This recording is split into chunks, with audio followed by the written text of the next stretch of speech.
Are you ready to dive deeper into Tolkien's world? If you've ever struggled to read the Silmarillion, I've got just the thing for you. I've created a free guide packed with my best tips to help you conquer this epic book. Whether you're a seasoned reader or tackling it for the first time, this guide will make your journey through the first age of Middle-earth more rewarding than ever. Head over to ringspodcast.com to download your free guide today. Your adventure deeper into Middle-earth starts now. Visit ringspodcast.com today for your free guide. You might disagree, but Rings of Power just feels small. Small compared to J.R.R. Tolkien's works, small to Peter Jackson's films, and just small overall. Today we are reviewing Season 2, Episode 5, Halls of Stone from Amazon's Rings of Power.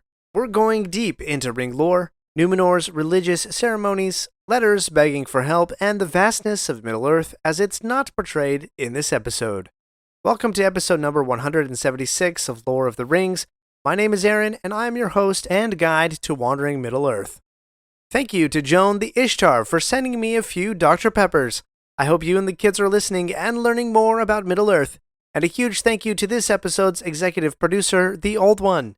If you would like to support the show, head over to ringspodcast.com/donate. Now, let's wander. During this episode of Rings of Power, Durin III claims one of the Seven Rings, and changes begin happening under the mountain. In Numenor, King Pharazôn cracks down on the faithful. And in Eregion, Annatar manipulates Celebrimbor into agreeing to craft the 9 Rings for Men. Let's begin with the title of this episode, Halls of Stone.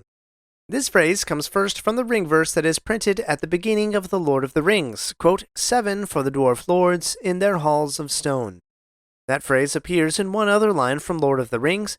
While the Fellowship of the Ring is passing through Khazad-dûm, Sam asks if the dwarves lived, quote, in these darksome holes. Gimli, the only dwarf in the company, chants a song that takes over a page to print, about the ancient history of the dwarves. In the song, the first dwarf, named Durin, walks the lonely world and gives names to its creations, and the first kingdom of dwarves is founded. Quote, a king he was on carven throne, in many pillared halls of stone, with golden roof and silver floor, and runes of power upon the door. But I have one more reference for you. In the first age of Middle-earth, as told in Tolkien's Silmarillion, Galadriel and her brother visit a kinsman, King Thingol, in Menegroth.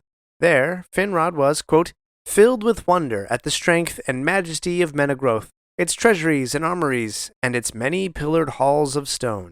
That was the inspiration behind the secret elven fortress of Nargothrond.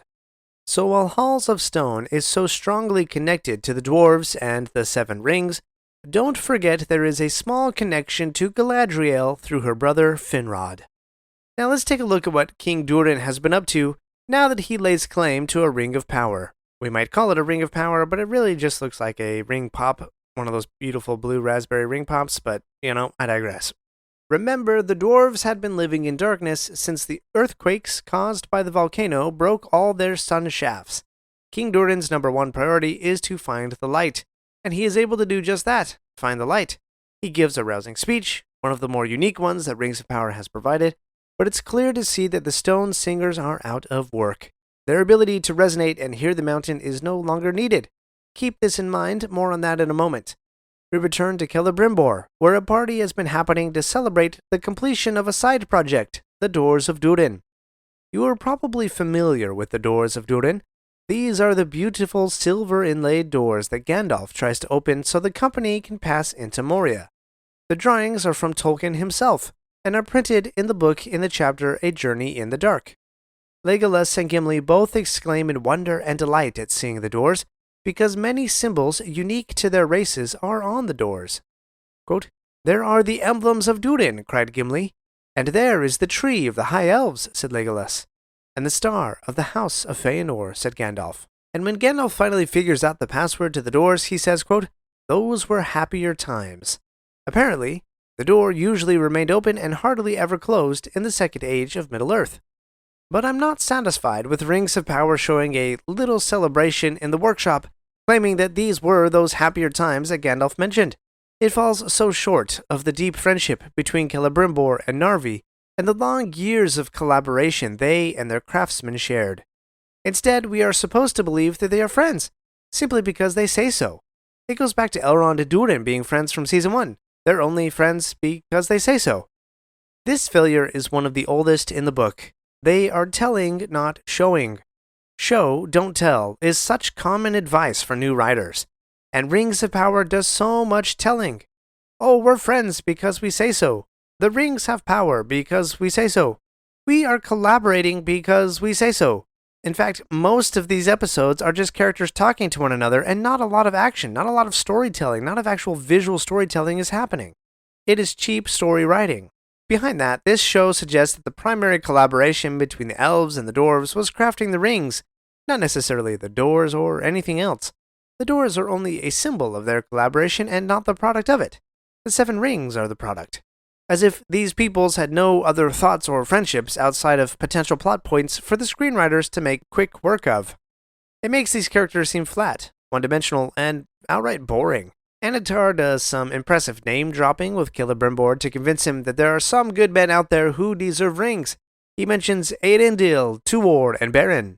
All 3 of these men are from the first age of Middle-earth. Let's take a look at these.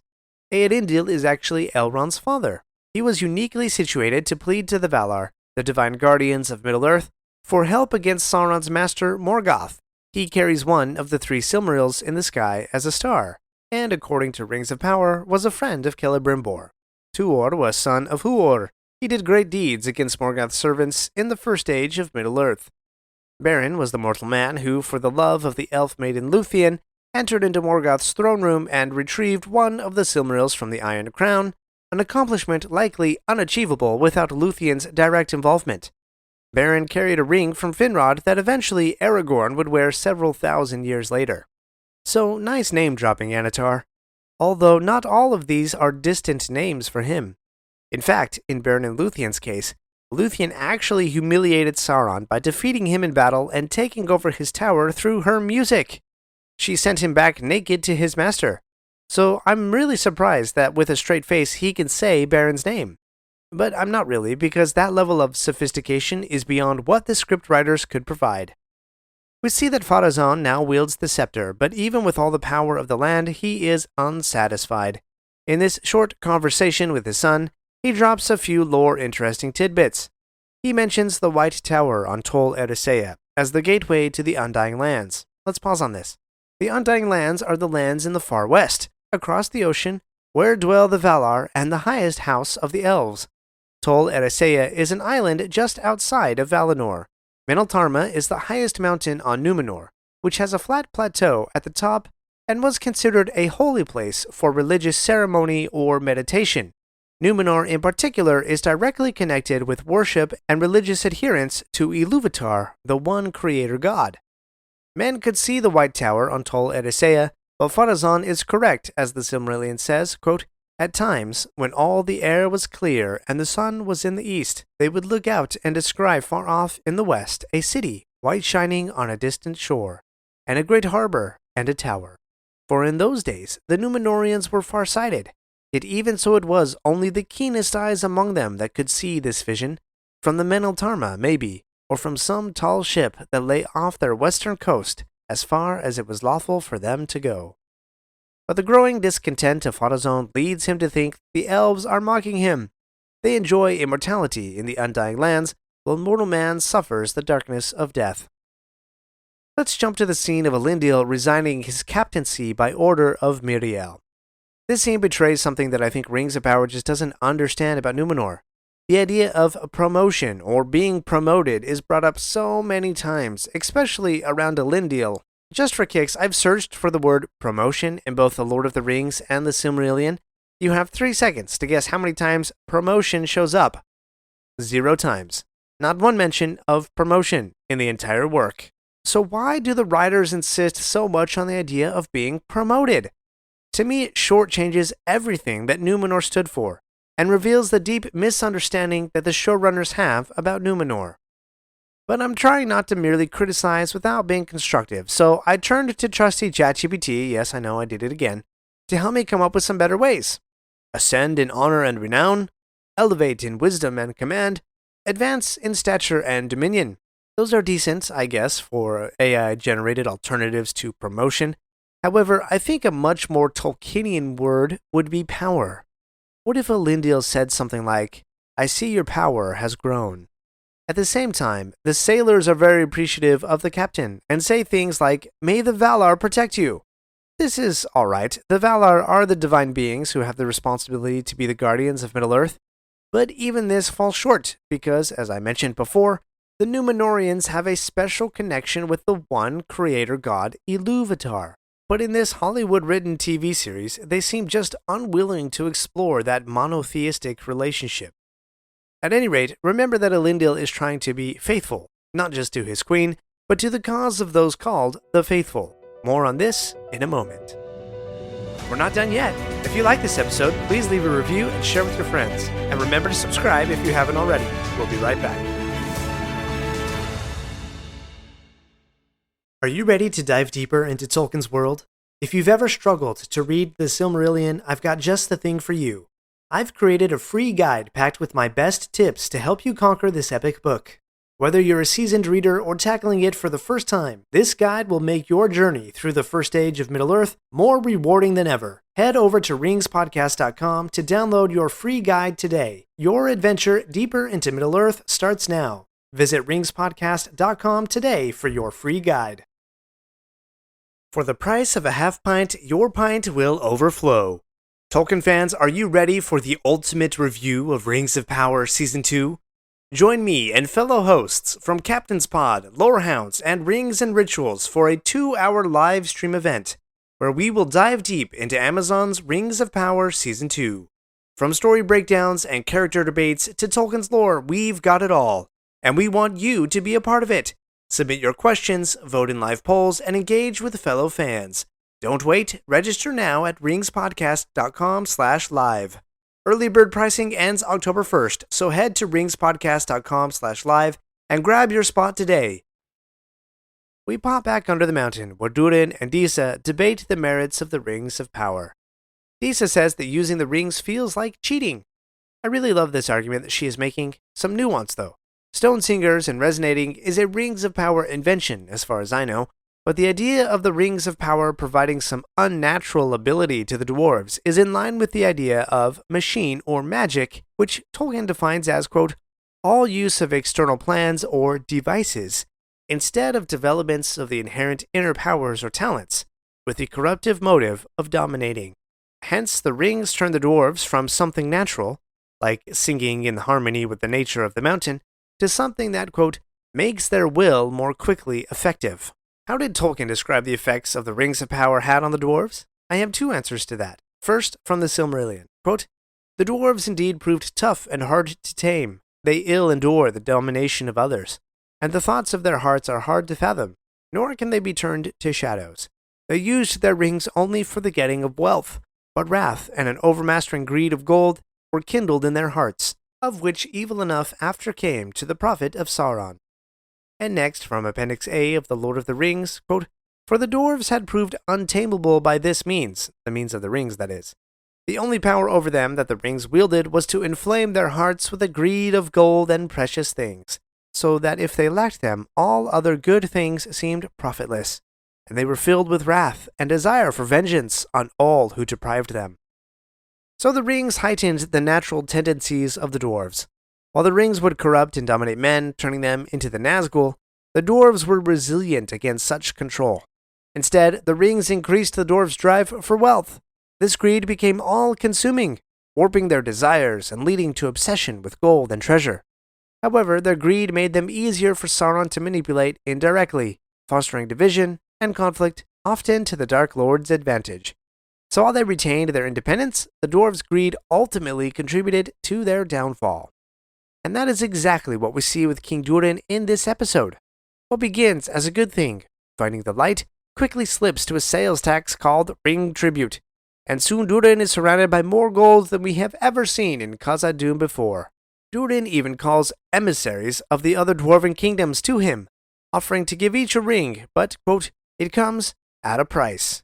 This goes back to the Silmarillion again, quote, it is said that the foundation of each of the 7 hoards of the dwarf kings of old was a golden ring, but all those hoards long ago were plundered, and the dragons devoured them, And of the 7 rings, some were consumed in fire, and some Sauron recovered.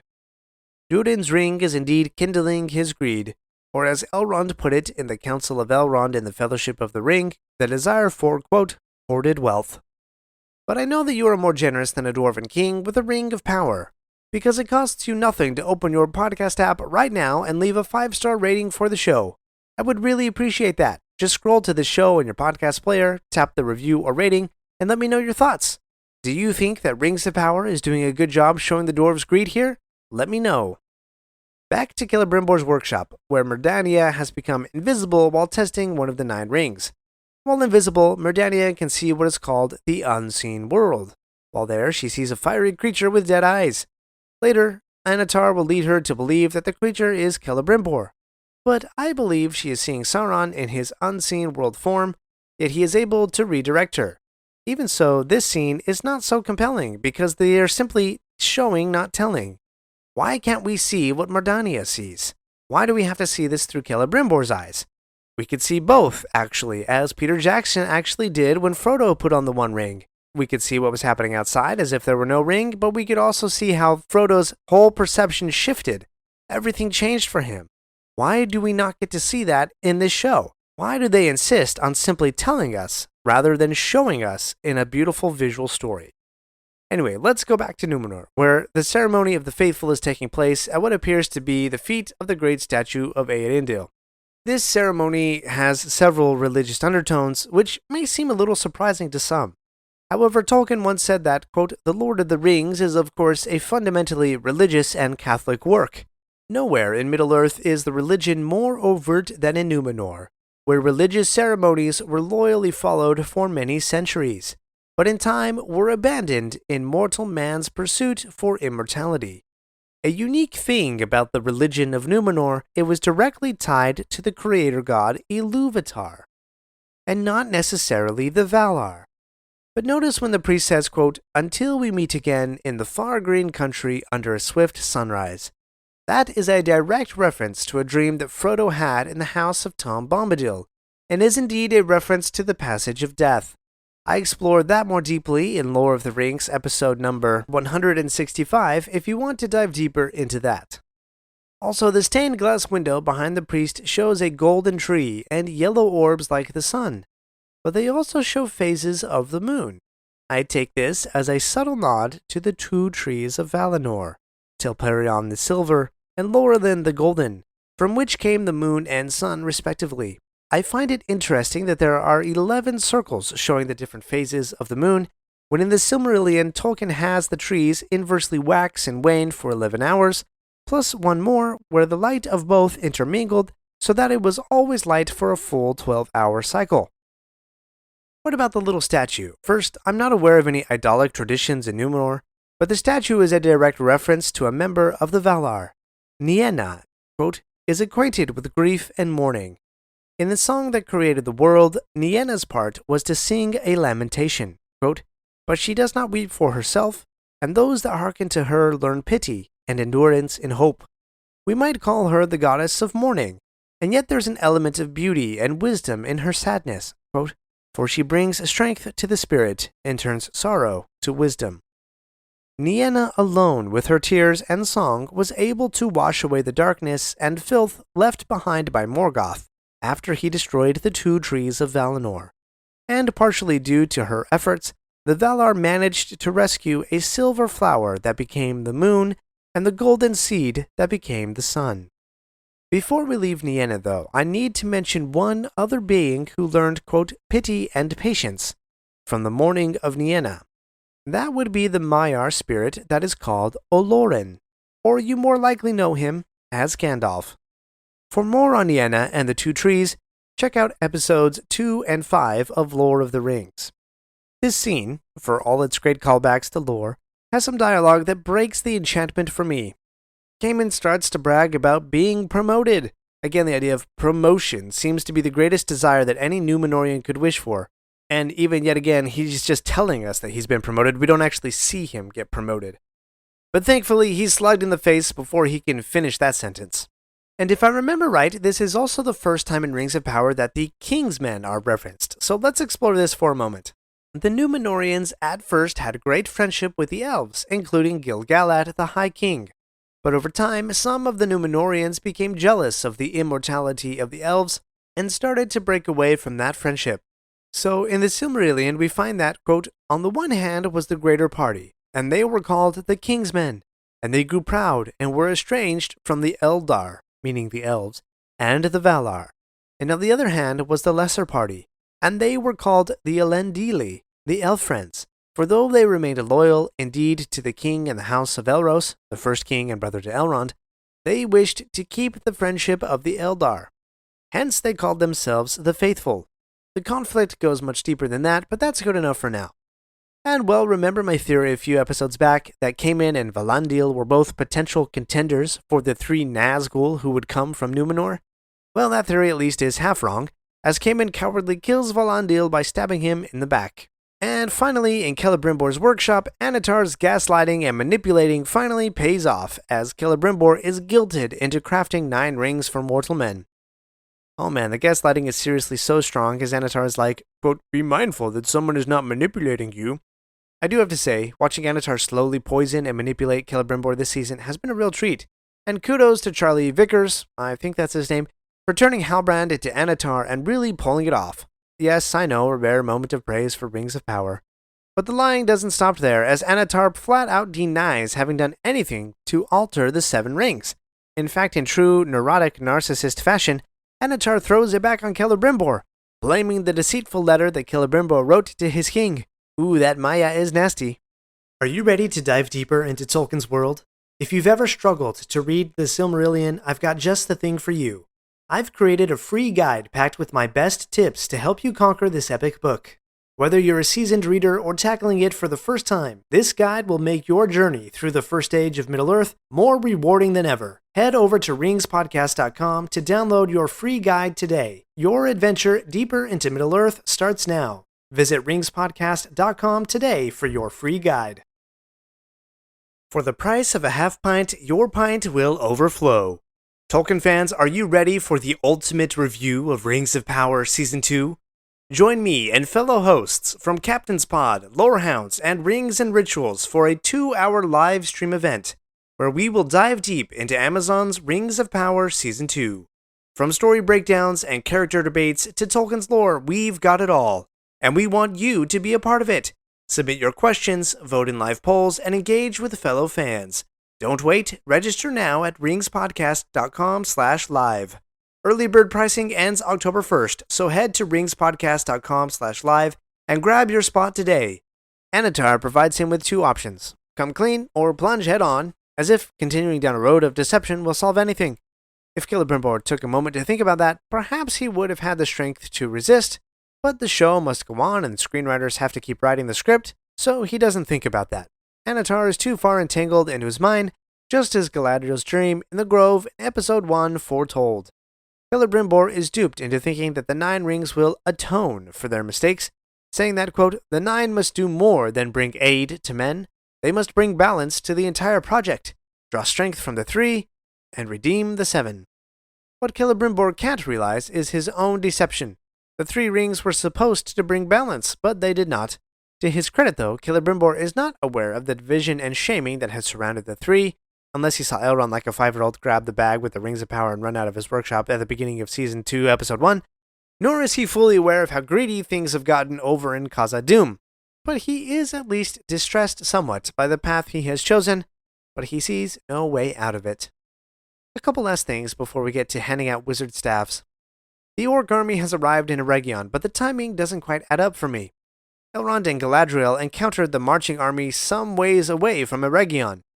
Even though they are supposedly coming from the north, and the army is traveling up from the south, that doesn't really make sense to me.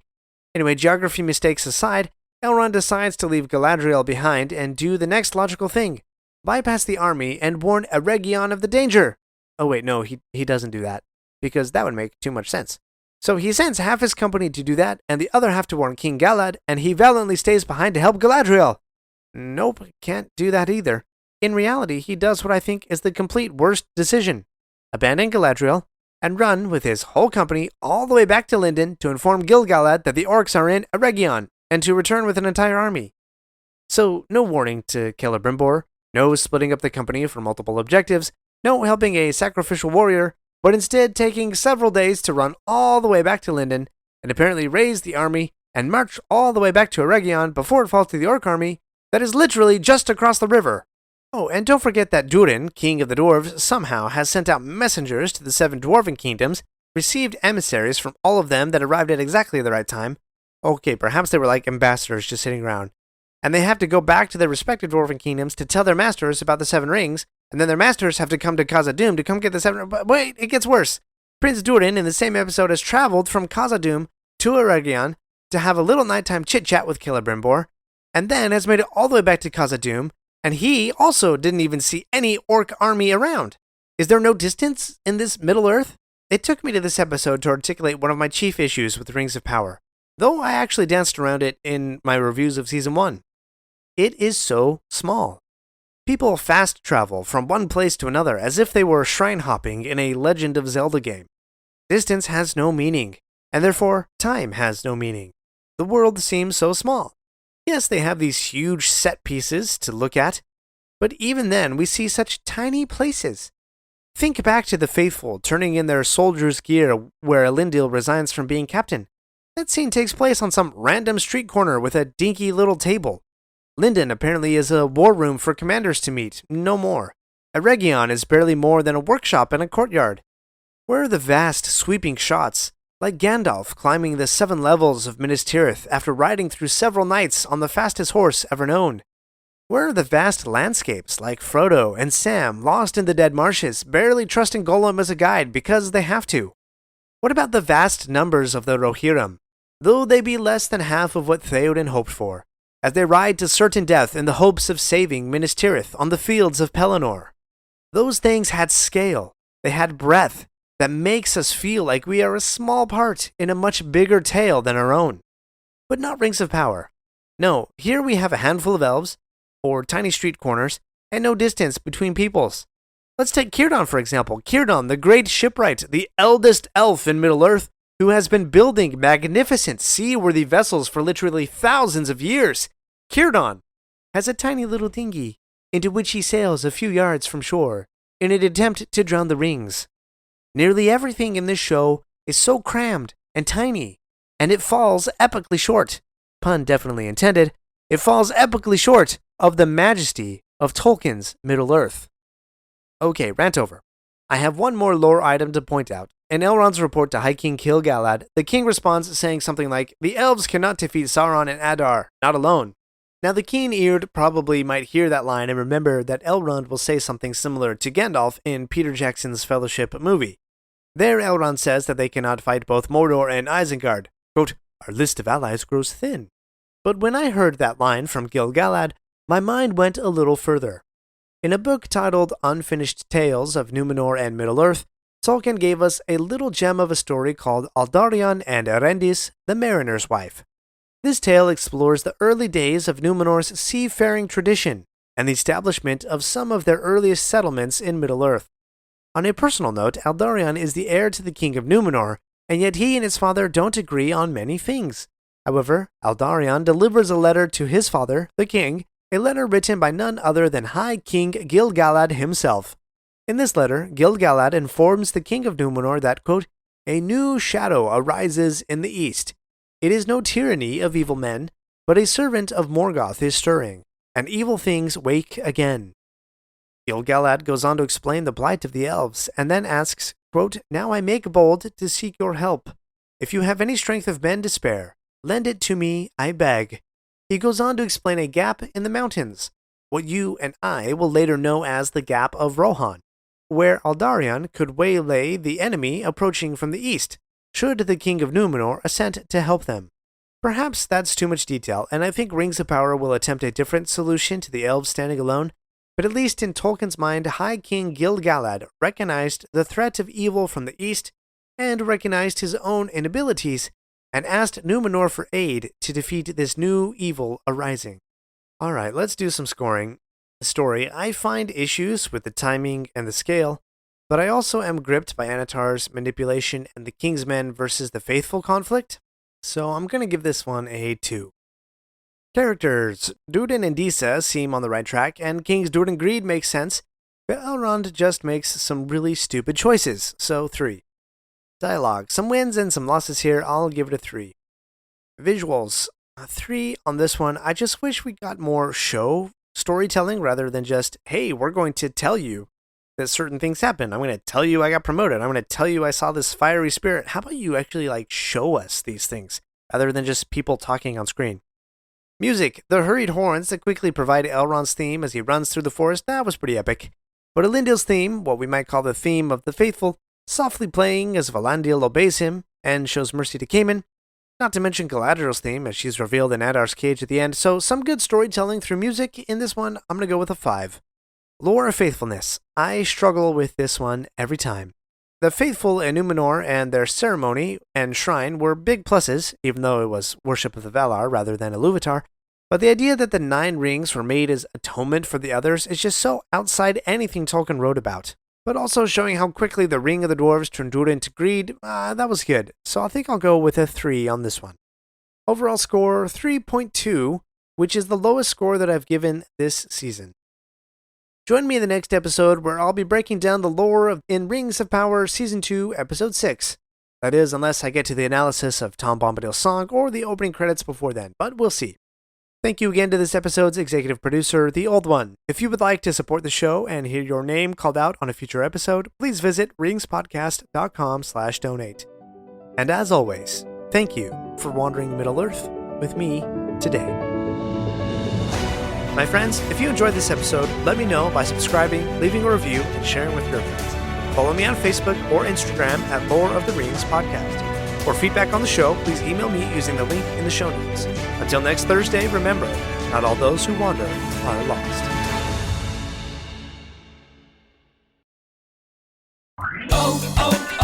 O'Reilly!